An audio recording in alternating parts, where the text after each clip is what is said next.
الرحیم الحمدللہ رب العالمین والصلاة والسلام علی سید الاولین والآخرین وعلی آلہ واصحابہ اجمعین ومن تبعہم بإحسان الی یوم الدین اما بعد۔ محترم حضرات، دینی بھائیوں، دوستوں، اسلامی ماں اور بہنوں، دینی نونہالوں، بنیادی علوم کے تحت سیرت النبی کا جو تذکرہ چل رہا تھا، اس سلسلے میں جنگ احد کے متعلق بہت ساری گفتگو ہوئی اور آخر تک آپ نے سن لیا۔ جنگ کے بعد شہداء کے تدفین وغیرہ کا سلسلہ شروع ہوا، جس کا تذکرہ اختصاراً آپ کے سامنے ہم کرتے ہیں۔ پہلی چیز تو یہ ہے کہ جب جنگ ختم ہوئی تو نبی علیہ السلام نے شہداء احد کو جمع کرنے، اکٹھا کرنے کا حکم دیا۔ کہا جاتا ہے 70 سے کچھ اوپر ہی صحابہ شہید ہوئے، جن میں اکثریت جو تھی وہ انصار مدینہ کی تھی۔ مہاجرین بنسبت ان کے بہت ہی کم شہید ہوئے تھے۔ نبی علیہ السلام کو پتہ چلا کہ جب آپ نے تجہیز و تکفین اور شہداء کو اکٹھا کرنا شروع کیا تو پتہ چلا کہ بہت سارے لوگ اپنے شہید ہونے والے قرابت داروں کو مدینہ لے کے چلے گئے ہیں۔ مقصد یہ ہے ان کو مدینہ میں دفنایا جائے۔ نبی علیہ السلام کو جب اس کی اطلاع ملی کہ کچھ لوگ اپنے شہداء کو یہاں سے لے گئے ہیں اور مدینہ میں دفنانا چاہتے ہیں، تو فوراً نبی علیہ السلام نے پیغام بھیجا اور سب کو حکم دیا کہ جتنے لوگ اپنے قرابت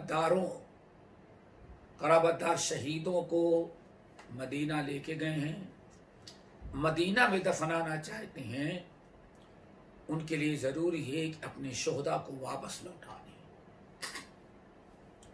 نبی علیہ السلام کا پیغام پہنچا، سارے صحابہ کرام اپنے اعزاء و اقربا جو شہید ہو چکے تھے، نبی علیہ السلام کا پیغام پہنچتے ہی مدینہ طیبہ سے دوبارہ میدان احد واپس لے کے لوٹے۔ سارے شہداء کو اکٹھا کیا۔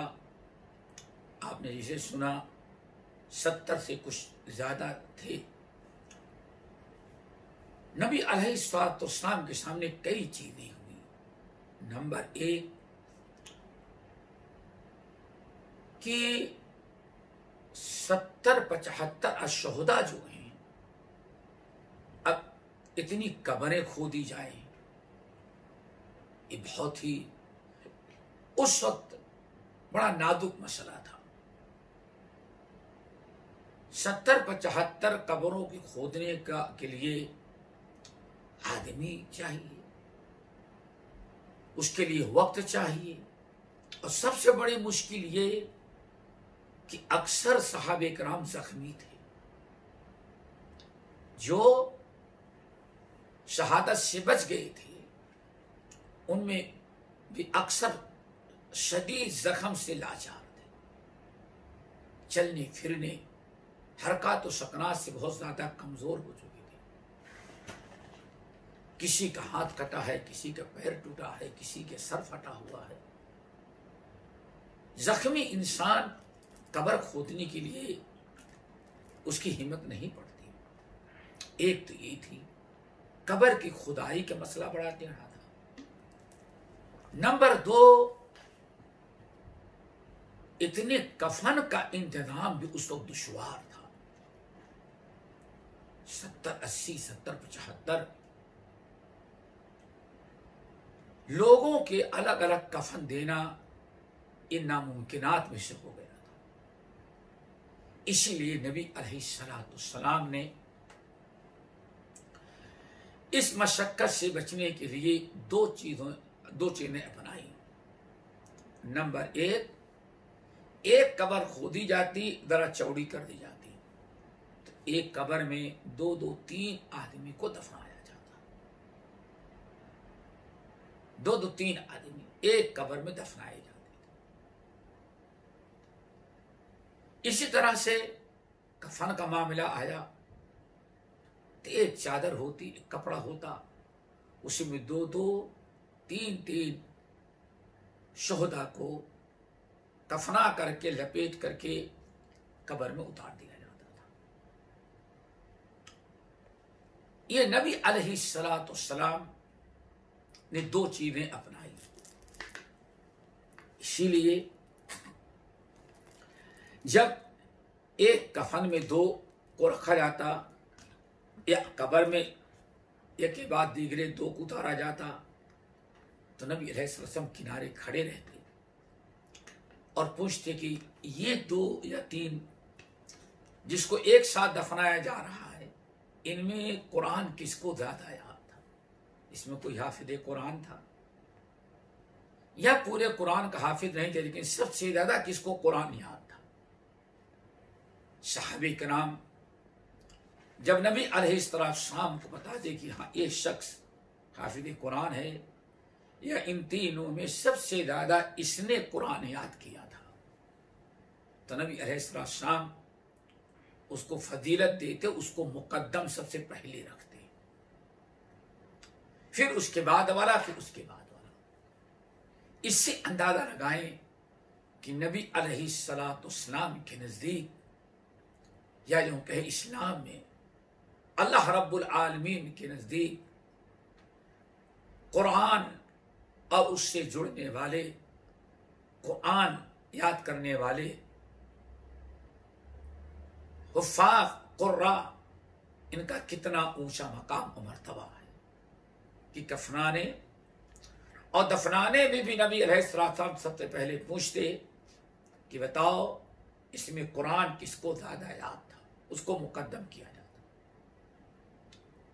یہ ہم سب کے لیے باعث عبرت و نصیحت کہ کفنانے اور دفنانے میں بھی نبی علیہ السلام نے حفاظ قرآن یا کون زیادہ قرآن یاد کیے رہتا اس کو مقدم کر دیا. نبی علیہ السلام نے اس طرح سے ایک قبر میں 2 3 کو اکٹھا کرنا شروع کیا. جابر بن عبداللہ رضی اللہ تعالی عنہما کے والد حضرت عبداللہ بن عمرو بن حرام رضی اللہ تعالی عنہ اور ان کے دوست، اللہ اکبر، ان کے دوست عمرو بن جموح ایک ہی قبر میں دفنائے. دونوں کو کوئی رشتہ ناتا نہیں تھا لیکن دونوں میں دوستی تھی. دیکھیے اللہ کے لیے للہ فی اللہ جو دوستی ہوتی ہے، اللہ کی رضا کے لیے، نہ مال کے لیے، نہ دولت کے لیے، نہ قوم و برادری کے لیے، للہ فی اللہ کلمہ گو سے دوستی. نبی علیہ السلام نے ایسے موقع پر آپس میں جو للہ فی اللہ دوستی رکھتے ہیں ان کا بھی اعتبار کیا کہ گرچہ دونوں کا کنبہ، قبیلہ، نسل، حسب، نسب سب الگ ہے لیکن دونوں للہ فی اللہ آپس میں محبت کرتے تھے، ایک دوسرے سے دوستی رکھتے تھے. اس لیے وفات شہادت کے بعد بھی ان کو ہم جدا نہیں کریں گے، دونوں کو ایک ہی ساتھ قبر میں لٹا دیتے. یہ للہ فی اللہ الفت محبت کا ایک تقاضا ہے اور ایک بڑی بہترین قسم کی مثال ہے کہ جو نبی علیہ السلام نے ارشاد فرمایا، جو شخص کسی سے محبت کرتا ہے، ان المرء مع من احب، قیامت کے دن اللہ تعالیٰ بندے کو اسی کے ساتھ رکھے گا جس سے وہ محبت کرتا ہے۔ اس حدیث کا عملی نمونہ نبی علیہ السلام نے جنگ احد میں پیش کیا۔ حضرت عبداللہ بن عمرو بن حرام اور حضرت عمرو بن جموح رضی اللہ تعالی عنہما کی محبت کا اور محبت کی آپ نے قدر کی۔ جب نبی علیہ السلام شہداء کے پہنے ہوئے کپڑوں کو نکال لیتے، جو کپڑا پہن کے لڑ رہے تھے وہ خون میں لطافت تھا، آپ اس کو نکال کر کے اس طرح سے ایک چادر میں 2-3 دنوں کو کفناتے اور دفناتے تھے، اور غسل نہیں دیتے تھے شہداء کو، غسل نہیں، تاکہ قیامت کے دن اسی زخمی حالت میں خون سے لطافت بدن کے ساتھ قبر سے اٹھیں گے اس شہداء۔ نبی علیہ السلام کے مشہور اور محبوب صحابی حضرت حنظلہ رضی اللہ تعالیٰ عنہ کی لاش غائب تھے، جنگ میں تھے۔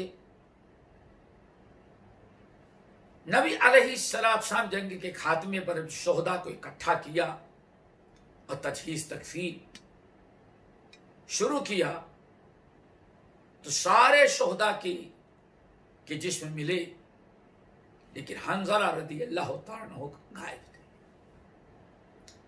سب لوگ کہتے ہیں لڑ رہے تھے، شہید ہوئے، لیکن نہ زندوں میں ہے نہ شہداء کی لاشوں میں۔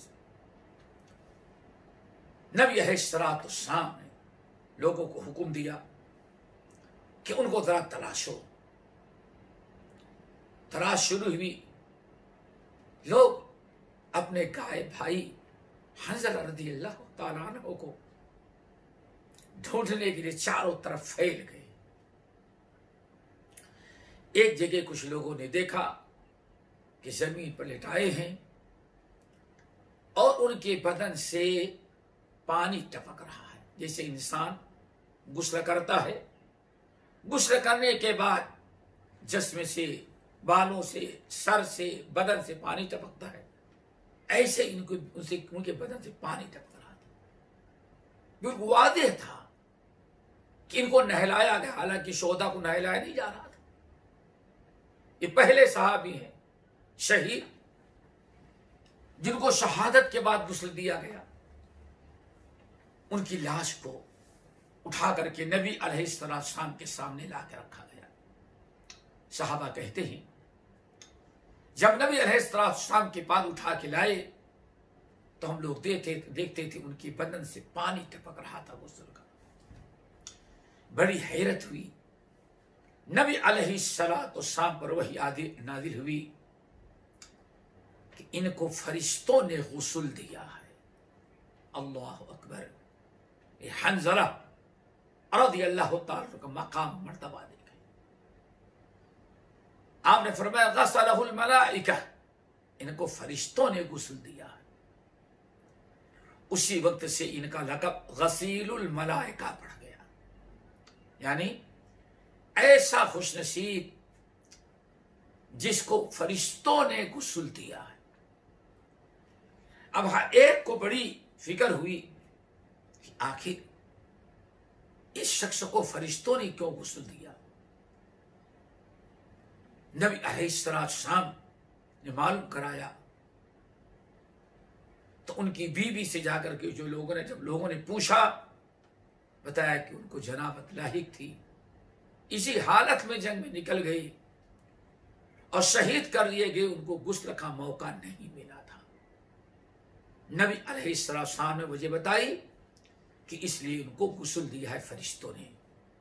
انسانوں کو پتا نہیں تھا کہ نجاست میں تھے، جنابت کی حالت میں تھے۔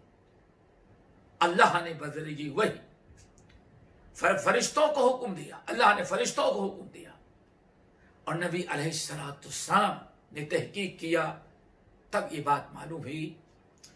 اسی وقت سے ان کا لقب غسیل الملائکہ پڑ گیا۔ نبی علیہ السلام کے سامنے جو شہداء کی لاشیں اکٹھا کی گئی تو حضرت امیر حمزہ رضی اللہ تعالی عنہ کی بھی لاش لائی گئی۔ آپ کے محبوب چچا تھے، بڑی الفت محبت تھی۔ نبی علیہ السلام کو بڑا غم ہوا،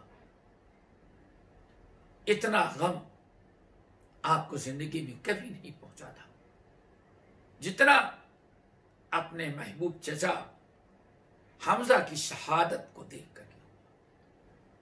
کفار مکہ نے، جیسے کہ پچھلے بات گزر چکی ہے، ان کی خصوصاً ہندا جو تھی ابو سفیان کی بیوی، انہیں نظر مانی تھی، سینہ چاک کیا، کان کاٹا، کلیجے نکالے، گردے نکالے، ناک اور کان کاٹے، ہار بنا کر کے پہنے۔ اس طرح سے اس نے بے حرمتی کی تھی۔ اس لیے نبی علیہ السلام تو بڑے غمزدہ تھے، بڑے پریشان۔ ان کی بہن صفیہ رضی اللہ تعالی عنہا، جو نبی علیہ السلام کی پھوپھی تھی، ان کو پتہ چلا، وہ اپنے بھائی امیر حمزہ رضی اللہ تعالی عنہ کی لاش کا دیدار کرنے،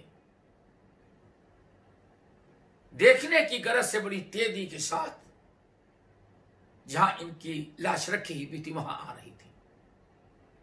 نبی علیہ السلام نے اپنے پھوپھی زاد بھائی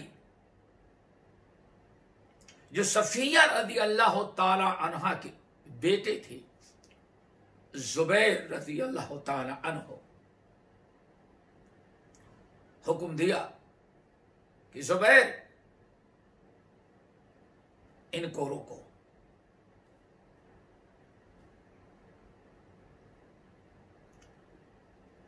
صفیہ کو روکو، آنے نہیں دینا، ورنہ شاید اپنے بھائی کی کا یہ جسم جس طرح سے ان کا مسئلہ کیا گیا ہے، بے حرمتی کی گئی ہے، کلیجہ چبایا گیا ہے، کان اور ناک کے ہار بنا کر کے پہنے گئے ہیں، پیٹ چاک کیا گیا ہے، شاید کی اپنے بھائی کی جسم کی یہ توہین دیکھ کر کے وہ صبر نہ کر سکے، اس لیے ان کو تم آنے سے روکو۔ فوراً زبیر ابن العوام رضی اللہ تعالیٰ عنہ آگے بڑھے اور صفیہ کا راستہ روکا، لیکن انہوں نے ایک نہ سنی، کہا مجھے معلوم ہے میرے بھائی کا جسم مسلح کیا گیا ہے، اب میں دیکھنی چاہتی ہوں۔ زبیر کی نہیں سنی، وہاں تک پہنچ کر کے پوری طرح حضرت امیر حمزہ اپنے بھائی کی لاش کو دیکھی،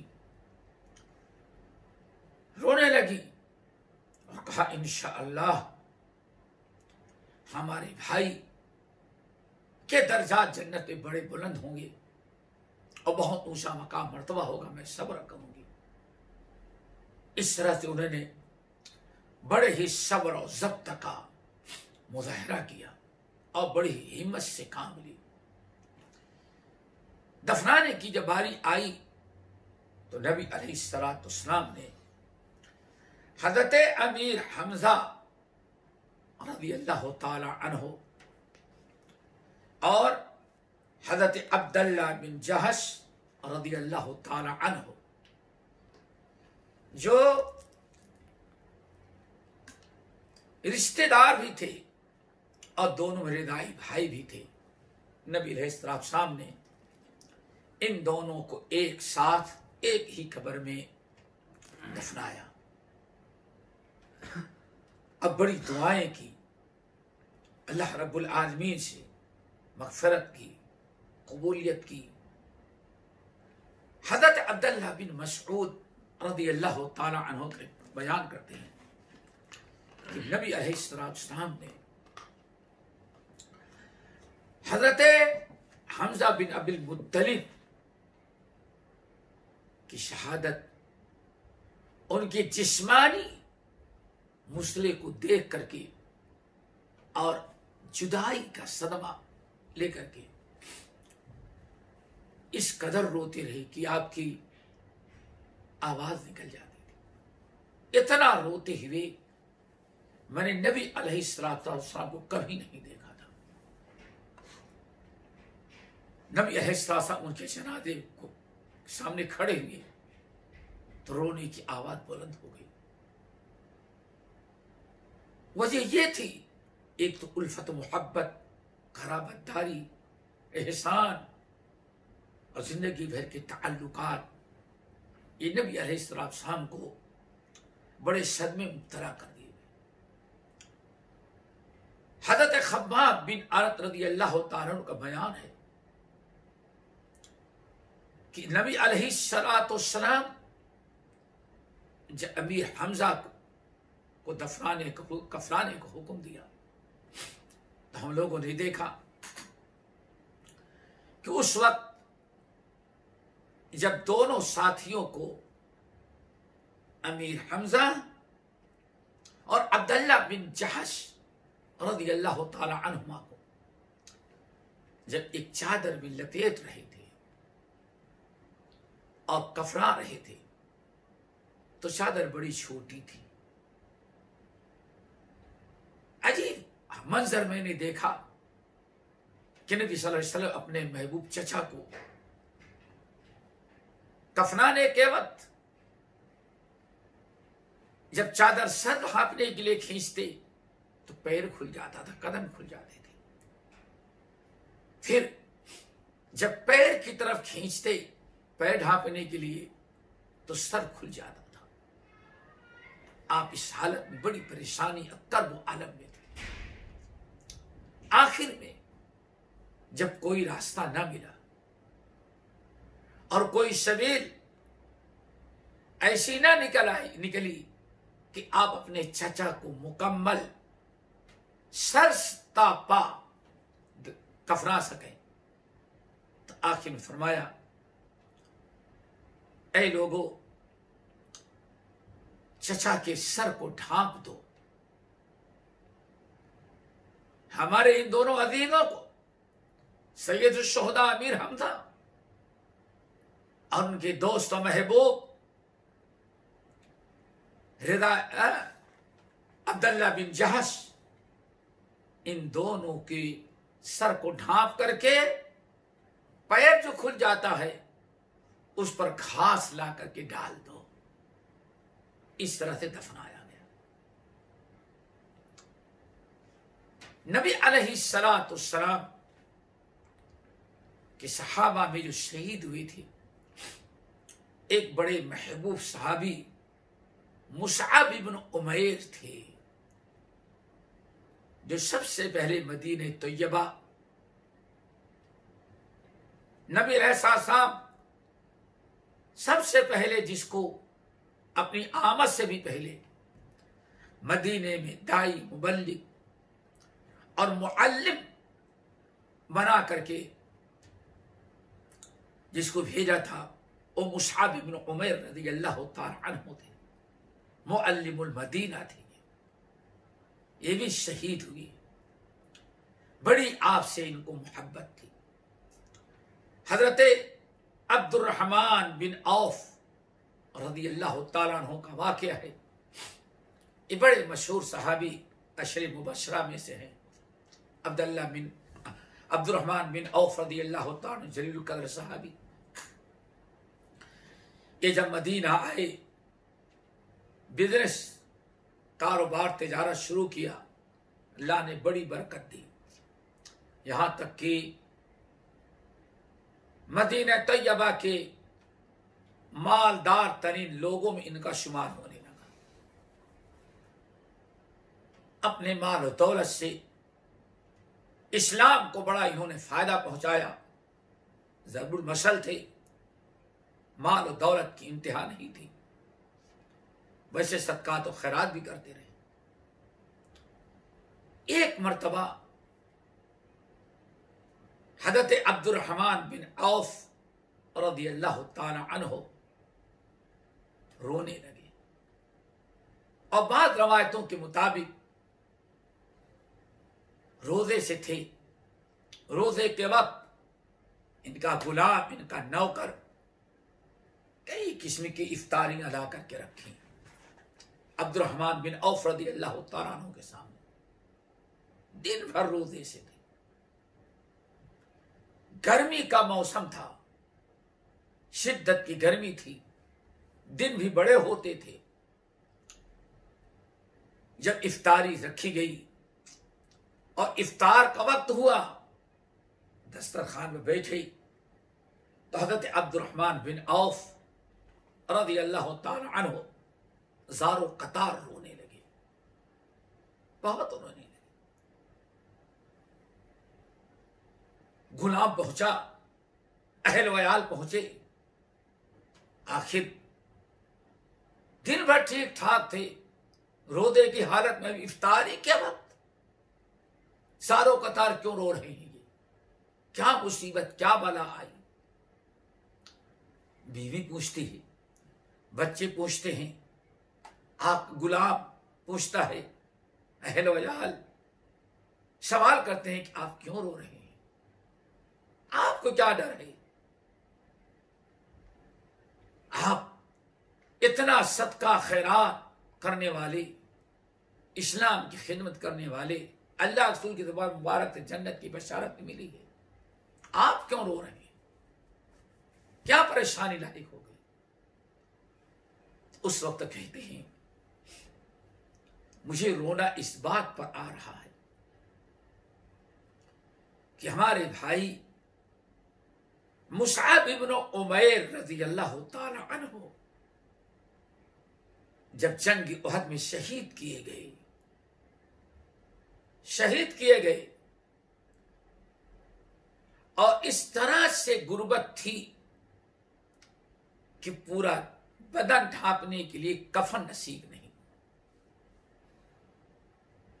کفن اتنا چھوٹا تھا، ایک چادر تھی، کپڑا تھا، جب سر ڈھانپا جاتا تو پیر کھل جاتا، ڈھانپا جاتا سر کھل جاتا، اس طرح سے۔ اور ہمارے سارے ساتھی تھے، رونا اس بات پر ہے کہ انہوں نے جتنی نیکیاں کی تھی، اللہ نے ان کی ساری نیکیوں کا بدلہ آخرت کے لیے رکھ دیا۔ دنیا میں اتنی تنگی کی زندگی گزارے، شہید ہوئے تو کفن بھی پورا میسر نہ ہوا۔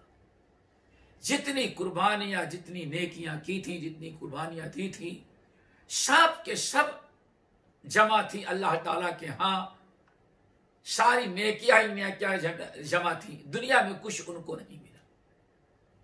لیکن ان کے بعد اللہ تعالیٰ نے ہم کو اتنا مال و دولت دیا، اتنا خوشحال بنایا، کھانے پینے کا ریل بیل ماشاء اللہ، بہت ساری نعمتوں سے نوازا ہے۔ یہ افطاری میں اتنے آئٹم رکھے ہوئے ہیں، ان نعمتوں کو دیکھ کر کے مجھے اپنے بھائی مصعب بن عمیر اور ان ساتھیوں کا خیال آتا ہے کہ انہوں نے جتنے نیک عمل کیے تھے، سب اللہ تعالیٰ نے نیکیوں آخرت میں بچا کر کے رکھا، اور ان کے بعد ہمیں اللہ نے اتنا مال و دولت دے دیا۔ اس بات کا ڈر ہے کہیں ایسا نہ ہو ہماری نیکیوں کا بدلہ اللہ تعالیٰ دنیا میں ان نعمتوں کی شکل میں ہم کو دے دیا ہو، تو ہمارا تو بڑا خسارہ ہوا، ہمارے بھائی بڑے خوش نصیب تھے کہ بہت کچھ جو بھی کیا سب آخرت میں ان کو مل رہا ہے۔ تو دوستو اس سے اندازہ لگائیں کہ کس طرح سے شہدائے احد کو دفنایا گیا، کفنایا گیا، اللہ نے ان کی نیکیاں کس طرح سے قبول کی۔ بہرحال سب کی تجہیز و تکفین کر دینے کے بعد نبی علیہ الصلاۃ والسلام نے اللہ تعالی سے رو رو کر کے بڑی دعائیں کی۔ یہ بھی شہداء کے لیے ایک بڑی فضیلت تھی، ایک بڑی اللہ کی نعمت تھی کہ نبی علیہ الصلاۃ والسلام ان کے حق میں بہت دیر تک دعائیں کر رہے ہیں، مغفرت کے لیے، شہادت کی قبولیت کے لیے، رفع درجات کے لیے، آخرت کی کامیابی کے لیے۔ نبی علیہ الصلاۃ والسلام رو رو کر کے دعائیں کر رہے ہیں، اور ساتھ ساتھ یہ بھی کر رہے تھے کہ اے لوگو ماشاء اللہ پرواہ نہ کرو، یہ لوگ گئے، اللہ نے ان کی شہادت کو قبول کیا، ان کے درجات کو بلند کیا، اور جنت میں اس وقت ٹہل رہے ہیں، ان کی روح ہے پرندوں کے اندر ڈال دی ہے، پورے جنت میں عیش کر رہے ہیں، اور وہ آپ لوگوں کے حق میں بھی یہی خواہش رکھ رہے ہیں ان کی روحیں کہ آپ لوگ بھی ان کے نقش قدم پر چلیں۔ تو دوستو اس طرح سے تجہید و تکفین کا شہدائے احد کے جو آخری معاملات تھے، تجہید و تکفین کی اس کی تکمیل ہوئی، اور تکمیل ہونے کے بعد نبی علیہ السلام مدینے طیبہ واپس آئے، اور واپس آنے کے بعد یا واپسی میں کیا کیا حالات پیش آئے، انشاءاللہ ان کا تذکرہ ہم اگلی نشست میں کریں گے۔ اللہ تعالیٰ سے دعا کریں کہ اللہ ہم کو سب کو نیک اعمال کی توفیق نصیب فرمائے، اور ان واقعات سے عبرت و نصیحت حاصل کرنے کی توفیق دے، ہمارے اندر کوشش ہو، زہد، تقوی، توکل اور اللہ رب العالمین یہ چیزیں پیدا ہوں، اور ہمارے تعلقات اللہ تعالیٰ سے گہرے ہوں، ہمارے دلوں میں آخرت کی فکر، دنیا کے افکار پر غالب ہو، دین کی محبت دنیا کی محبت پر غالب ہو، اور اللہ تعالیٰ ہم سب کو عمل کی توفیق نصیب فرمائے۔ اقول قولی ھذا واستغفر اللہ من کل ذنب واتوب الیہ۔